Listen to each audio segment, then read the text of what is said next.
Ce projet a été réalisé en lycée professionnel avec une classe de première bac pro accueil relations clients et usagers. J'ai choisi de changer ma façon de travailler et d'inciter les élèves à travailler différemment face à un constat. Les élèves sont passifs en cours et ont du mal à réaliser le travail demandé en dehors de la classe. Ceci pour plusieurs raisons. Beaucoup intègrent la section professionnelle car ils n'ont pas été acceptés dans d'autres filières et sont peu motivés par leurs études. Les classes sont de plus en plus hétérogènes et il s'avère difficile de réaliser un même travail tous ensemble. Mes objectifs dans ce projet étaient d'arriver à développer l'autonomie des élèves, car même si ce n'est pas vraiment une compétence identifiée dans leur référentiel, ils sont amenés à réaliser plusieurs stages au cours de leur formation et à intégrer la vie professionnelle à la fin de la terminale, les rendre acteurs de leur formation et transformer cet élève qui subit l'enseignement en élève qui construit son parcours d'apprentissage. Pour cela, j'utilise le concept de classe inversée, d'apprentissage collaboratif et d'échange entre pairs. Mon dernier objectif était de valider l'acquisition des compétences de chaque élève en continu au fur et à mesure de l'avancée de leurs travaux.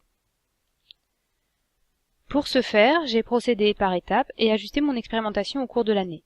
Dans un premier temps, j'ai expliqué aux élèves une nouvelle façon de travailler et rédigé une fiche procédure pour retracer les étapes de ce travail, en spécifiant ce qui doit être fait à la maison et ce qui est fait en classe.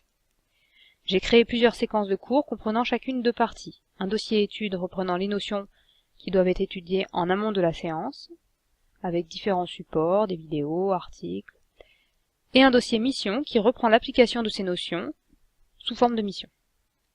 J'ai ensuite validé l'acquisition des compétences en faisant compléter aux élèves un document récapitulatif d'auto-évaluation et en les interrogeant individuellement en fonction de l'avancée de leurs travaux.